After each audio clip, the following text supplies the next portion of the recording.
The central question at the heart of this investigation is both simple and profound. Are laboratories in the People's Republic of China creating or mishandling dangerous viruses? On one hand, the World Health Organization conducted a joint study, in cooperation with Chinese authorities, to examine potential origins of the coronavirus responsible for the COVID-19 pandemic. That study concluded that a laboratory release from the Wuhan Institute of Virology was extremely unlikely and found no evidence that the virus had been created or released by those facilities. On the other hand, the United States intelligence community issued a declassified summary of its August 2021 report on COVID-19 origins. This report states that all agencies agree the virus was not developed as a biological weapon, and that most agencies assess, albeit with low confidence, that it was probably not genetically engineered.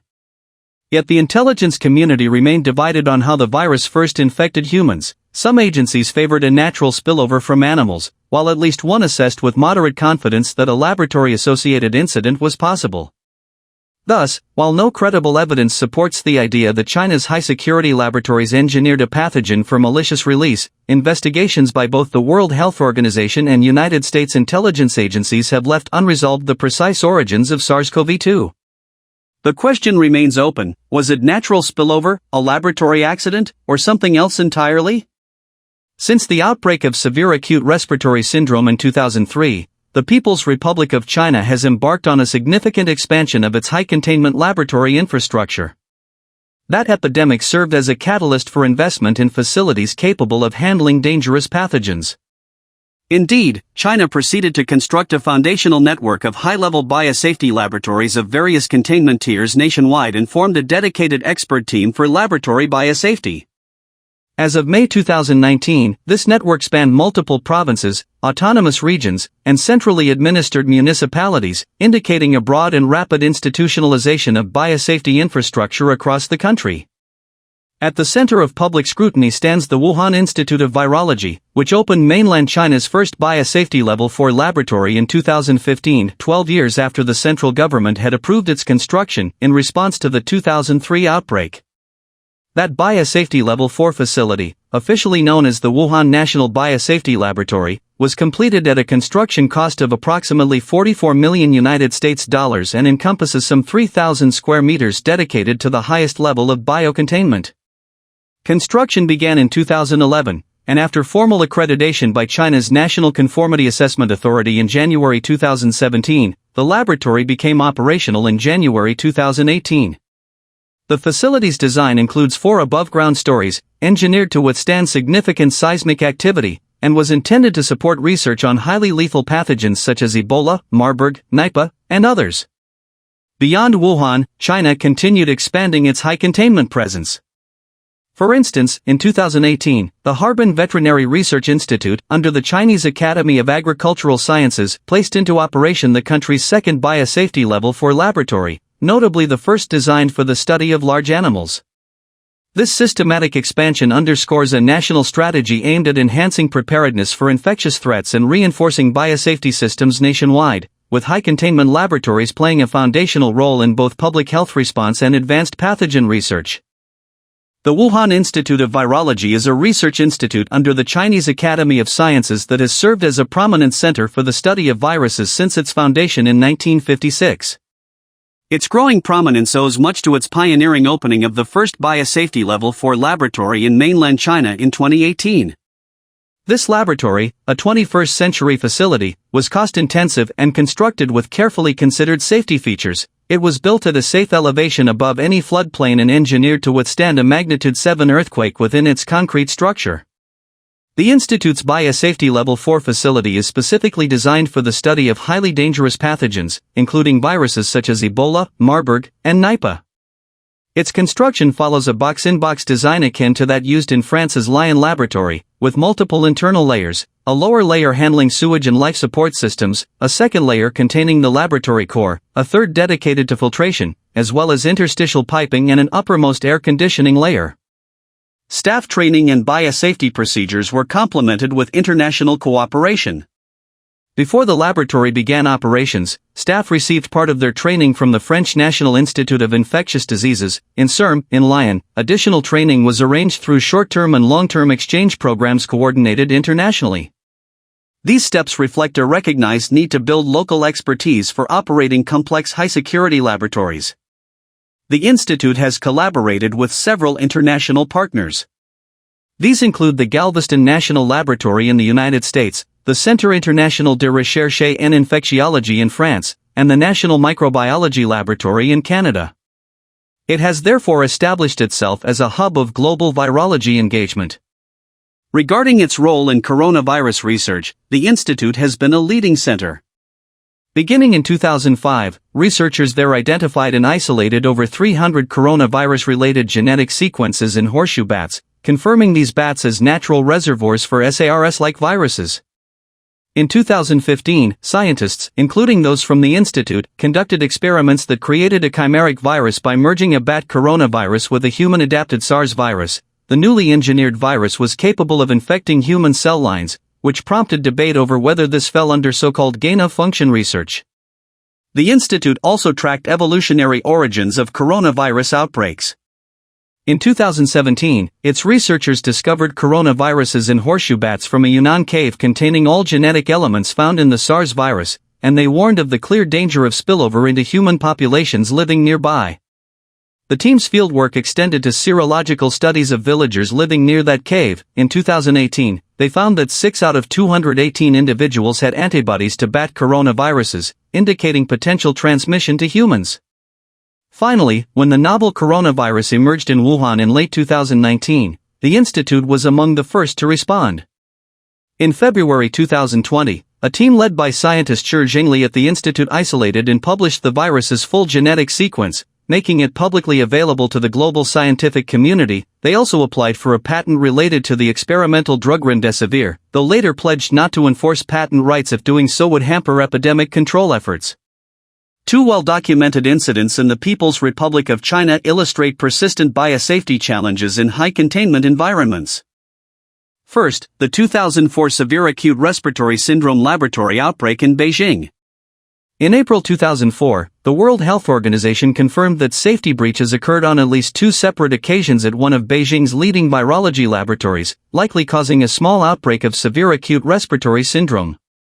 The 2 infected individuals, a postgraduate student and a researcher at the National Institute for Viral Disease Control and Prevention, contracted the virus approximately 2 weeks apart. One of the 9 people infected in that outbreak subsequently died. The laboratory was promptly closed on April 23, 2004, and public health authorities began monitoring potentially exposed staff while probing the cause of the infections. These events underscored the unique public health hazards posed by accidental releases of pathogens, especially those that have been eradicated or are rarely found in nature, causing infection chains even after initial containment. Second, the 2019 brucellosis leak in Lanzhou. In mid-2019, a failure in disinfection procedures at a biopharmaceutical facility in Lanzhou led to aerosolized Brucella bacteria escaping through waste gas venting systems. Those aerosolized pathogens were carried by the wind to nearby populated areas and academic institutions. The consequences were grave. By November 2020, more than 10,000 people had tested positive for brucellosis. Reports from the city's government indicated that 6,620 people, out of a tested group of 55,725, had returned positive test results. Further scrutiny revealed that the initial cluster of infections was detected among staff at the Lanzhou Veterinary Research Institute, which falls under the Chinese Academy of Agricultural Sciences. What these incidents reveal: biosafety lapses can have serious public health consequences. The 2004 SARS outbreak in Beijing showed that even top-tier laboratories are vulnerable to breaches that can trigger outbreaks, while the 2019 incident in Lanzhou revealed how failures in containment infrastructure can spread infections widely.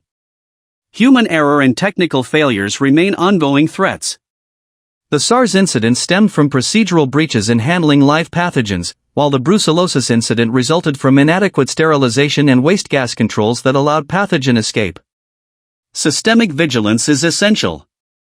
These events together underscore the need for rigorous safety protocols, regular audits, transparent incident reporting, and prompt corrective action to prevent lab-associated infections from escalating into public health emergencies. Two leading hypotheses seek to explain how severe acute respiratory syndrome coronavirus 2 first infected human beings: a zoonotic spillover linked to the Huanan seafood wholesale market in the city of Wuhan, and a laboratory-associated incident linked to the Wuhan Institute of Virology. Evidence for market-linked zoonotic spillover. Multiple peer-reviewed analyses of early case locations found that the earliest known coronavirus disease cases in the city of Wuhan clustered tightly around the Huanan market, with infection hotspots centered on vendors and stalls that sold live mammals, consistent with a spillover in that setting. Genomic reconstructions of the earliest sampled viruses indicate at least two distinct viral lineages, called lineage A and lineage B, circulating at the very beginning of the outbreak, a pattern most parsimoniously explained by more than one independent animal-to-human transmission event rather than a single laboratory accident.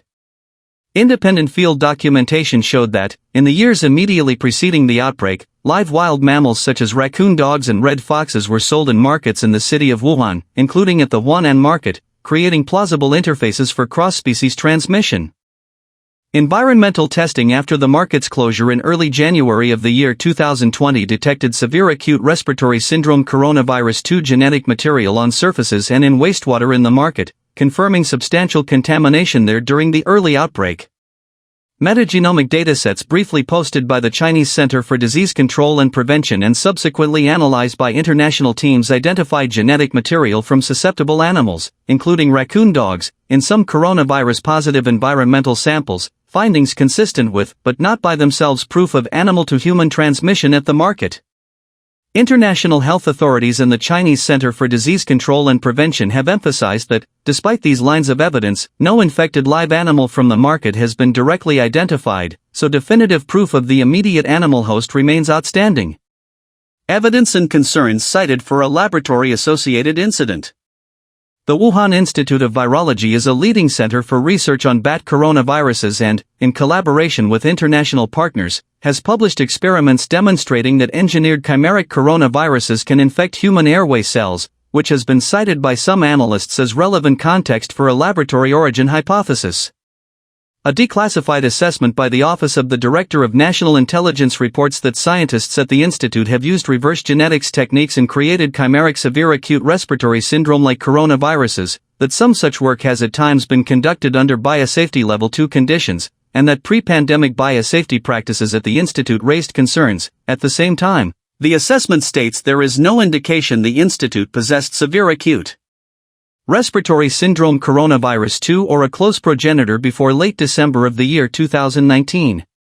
That declassified assessment also records that agencies in the United States intelligence community diverge on which hypothesis is more likely, that almost all agencies assessed the virus was not genetically engineered, and that all agencies assessed the virus was not developed as a biological weapon. Additional circumstantial concerns frequently raised include the removal from public access of a Wuhan Institute of Virology online virus database in late 2019, and the deletion and later recovery of some early Wuhan viral sequences from an American repository. These developments have fueled calls for fuller transparency, although, on their own, they do not establish a laboratory origin. Current synthesis from formal investigations. The joint study organized by the World Health Organization and Chinese experts in the first quarter of the year 2021 concluded that a laboratory incident was extremely unlikely and emphasized animal-to-human pathways as more likely, while also noting significant data and access limitations. Subsequent statements from the World Health Organization and declassified analyses from the United States continued to treat both the market-linked spillover and the laboratory-associated incident as plausible in light of remaining evidence gaps, leaving the precise origin unresolved. In summary, spatial clustering of early cases, the presence of susceptible live mammals at the Huanan market, and the detection of viral material in market environments collectively support a market-linked spillover, whereas research practices, biosafety concerns, and transparency gaps at the Wuhan Institute of Virology sustain a competing laboratory incident hypothesis. Neither pathway has yet been proven to the standard of definitive scientific demonstration.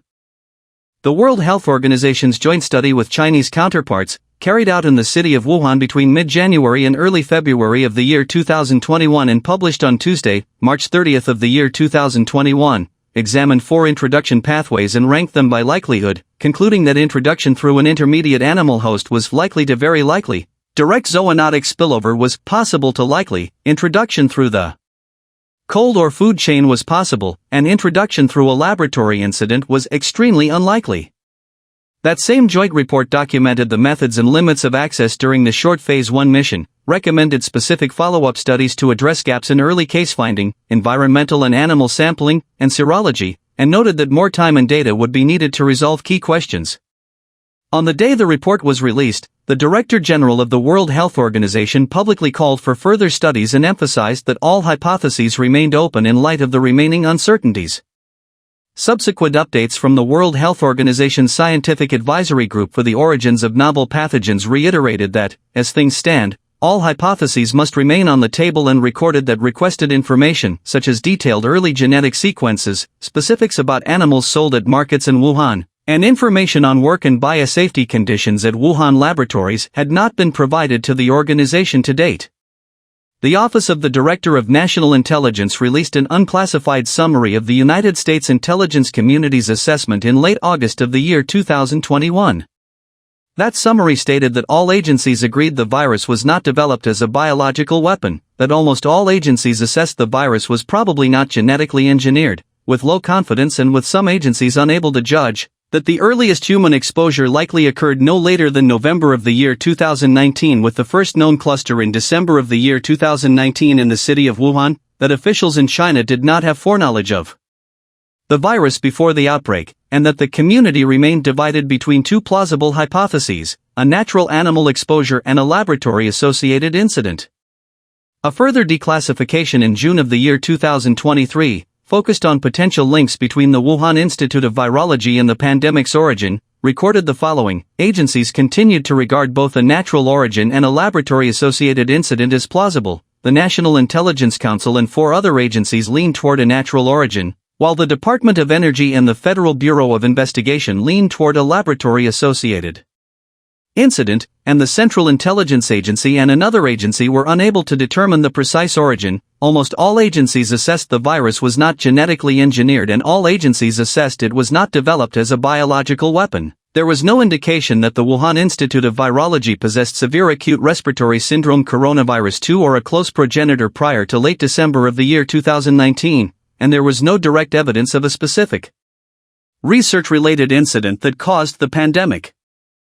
That same declassified report summarized relevant context on research and biosafety. Investigators assessed that scientists at the Wuhan Institute of Virology had the capability to genetically engineer severe acute respiratory syndrome-like coronaviruses and had, in prior years, created chimeras and used reverse genetics methods. That some work with severe acute respiratory syndrome-like coronaviruses had at times occurred under biosafety level 2 conditions, and that certain biosafety shortcomings likely existed prior to the pandemic, even as the report still identified no direct evidence of a causative laboratory accident. Areas of agreement across these investigations. Both the World Health Organization's work and the United States intelligence community's assessments agree that the virus was not developed as a biological weapon, that both a market-linked natural pathway and a laboratory-associated incident remain conceivable explanations, and that additional access to specific early data would be required to reach firmer conclusions. What remains uncertain? Critical uncertainties persist because key evidence is incomplete or unavailable, including comprehensive access to early clinical and epidemiological data, a verified intermediate animal host, and full transparency on pre-outbreak laboratory holdings and activities. Both the World Health Organization and the United States intelligence community have stated that resolving such gaps is necessary for a definitive determination. The People's Republic of China adopted a comprehensive national biosecurity law on October 17, 2020, which took legal effect on April 15, 2021. This statute sets out an overarching framework for preventing and responding to biological risks and allocating responsibilities across government agencies. Within this framework, the statute imposes duties on institutions that establish laboratories handling pathogenic microorganisms, requiring them to build and maintain security and defense systems, manage inventories of infectious materials, and implement measures to prevent loss, theft, or leakage. These requirements are codified in provisions such as Article 49. Analysts have noted that the law seeks to unify standards and tier oversight by risk. Commentaries summarizing the statute's text describe mandates to formulate unified biosafety standards for laboratories that handle pathogenic microorganisms and to apply hierarchical management so that work with microbes is matched to the appropriate biosafety level. thereby structuring approvals and supervision according to the danger posed. In addition to the national law, China's oversight landscape includes earlier national regulations that focus specifically on laboratories. A key pillar is the regulations on the administration of biosafety in pathogenic microorganism laboratories, first promulgated by the State Council in 2004 and later revised, which define categories of laboratories, assign supervisory authority, and set operating requirements. Independent legal and policy analyses further observe that the biosecurity law introduces approval and record filing systems for biotechnology research and development, classifying activities into high-risk, medium-risk, and low-risk categories, and that high-level laboratories engaging work with highly pathogenic or suspected highly pathogenic microbes must obtain approvals from the competent health or agricultural authorities and report their experimental activities to the approving department. When contrasted with widely referenced international standards, China's framework shares important names but differs in transparency and implementation detail. The World Health Organization Laboratory Biosafety Manual, 4th edition, promotes a risk-based and evidence-based approach to biosafety and biosecurity, emphasizing documented risk assessment, competency-based training, and continuous improvement as a de facto global reference for safe laboratory practice. Critiques about transparency and data access have persisted since the emergence of the coronavirus pandemic. The World Health Organization and its Scientific Advisory Group for the Origins of Novel Pathogens reported in June 2025 that requested materials and underlying data relevant to origin studies had not been provided to the organization, and reiterated that all hypotheses remain on the table in the absence of fuller access. Independent reporting has documented specific frictions over data sharing. In March 2023, international researchers described briefly available genetic files from environmental swabs at the Wuhan market that suggested the presence of susceptible animals, after which the files were taken offline. The episode fueled renewed calls for sustained, open access to primary data. Public health news coverage and official briefings continue to highlight this divide. The World Health Organization has repeatedly appealed for broader access to early data, while the government of the People's Republic of China has defended its record on sharing. These opposing positions underscore how incomplete transparency hinders definitive assessments of risks and responsibilities within the current oversight system. Finally, external benchmarking exercises have pointed to governance gaps that are not unique to any single country but are relevant to risk management, including the lack of publicly verifiable evidence for certain personnel reliability checks in facilities handling especially dangerous biological agents. Taken together, the biosecurity law and long-standing laboratory regulations in China articulate a broad oversight architecture on paper, and international manuals lay out risk-based operational standards, yet recurring transparency and data access shortfalls remain central obstacles to independent validation of how consistently and rigorously these rules are applied in practice. Laboratory accidents are not unique to the People's Republic of China. After the first severe acute respiratory syndrome epidemic was contained, the World Health Organization documented laboratory-acquired infections in the Republic of Singapore in the year 2003 and in Taiwan in the year 2003, demonstrating that breaches have occurred in multiple countries. In the United Kingdom, the 1978 outbreak of smallpox in the city of Birmingham was traced by an official inquiry to a laboratory release, a stark reminder that even in high-income settings rare but consequential failures are possible. In the United States of America, internal reviews in the year 2014 described serious lapses involving Bacillus anthracis and an inadvertent cross-contamination of an avian influenza shipment, prompting a suspension of certain transfers and a suite of safety reforms. Scientists also widely judged that the 1977 re-emergence of influenza AH1N1 most likely resulted from a laboratory-associated event, underscoring how research-related accidents can seed widespread transmission. Beyond discrete incidents, independent reviews have found that the world lacks systematic visibility into laboratory mishaps. A global mapping of published accident reports concluded that many countries require no reporting at all and that available data likely understate the true scale of problems, hampering risk assessment and policy learning. Complementary analyses highlight that there is no comprehensive international register of Biosafety Level 3 and Biosafety Level 4 facilities, complicating governance as high containment capacity expands.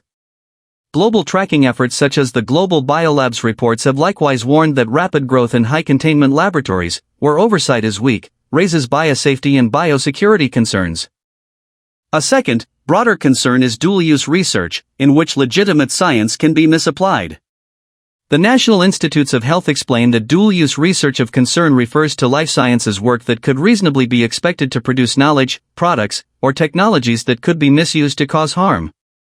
Related debates focus on research that could enhance the pandemic potential of pathogens. Following expert recommendations from the National Science Advisory Board for Biosecurity, the United States Department of Health and Human Services issued an updated policy in May of the year 2024 that creates a unified federal framework for oversight of dual-use research of concern and research involving pathogens with enhanced pandemic potential. Internationally recognized good practice emphasizes a risk-based approach, strong safety culture, and continuous improvement. The World Health Organization's fourth edition of the Laboratory Biosafety Manual calls for evidence-based risk assessment, competency-based training, and prompt reporting of incidents as cornerstones of safer laboratories. The International Organization for Standardization standard ISO 35001 sets out a management system approach for identifying, assessing, controlling, and monitoring risks associated with hazardous biological materials, and is increasingly recommended as a biorisk management baseline for laboratories worldwide. First, build a real incident learning system. Countries should mandate reporting of laboratory accidents and near misses through no-fault mechanisms that encourage disclosure, so lessons are shared rather than hidden. Chatham House explicitly finds that current reporting is patchy and inadequate, and professional safety guidance stresses the value of near-miss reporting to prevent major events. Second, create a transparent international register of high-containment facilities. Independent analyses note that no international organization maintains a comprehensive register of biosafety level 3 and biosafety level 4 laboratories. Establishing one would allow benchmarking, targeted assistance, and peer review. Third, raise the floor on biorisk management. Governments and funders can require laboratories that handle high-consequence agents to implement the World Health Organization's risk-based practices and to adopt the ISO 35001 biorisk management standard, which provides an auditable framework for continual improvement. Global Biolabs specifically recommends wider uptake of ISO 35001 in law and guidance. Fourth, strengthen oversight of dual use and enhancement of function work. Policymakers can mirror and adapt elements of the updated United States policy, clear definitions of research involving pathogens with enhanced pandemic potential, independent risk-benefit review, consideration of safer alternatives, and public transparency consistent with security needs. Fifth, bolster international transparency and confidence. The Biological Weapons Convention bans biological weapons but lacks a verification mechanism. States currently rely on voluntary confidence-building measures. Strengthening transparency under this treaty and exploring pragmatic compliance assurance tools would support trust in peaceful research. Taken together, the historical record of accidents in multiple countries, the recognized dual-use dilemma, and the current gaps in incident reporting and facility visibility make clear that practical, globally coordinated reforms rooted in risk-based standards, transparent oversight, and shared learning would meaningfully lower the odds that future research-related missteps cascade into public health emergencies.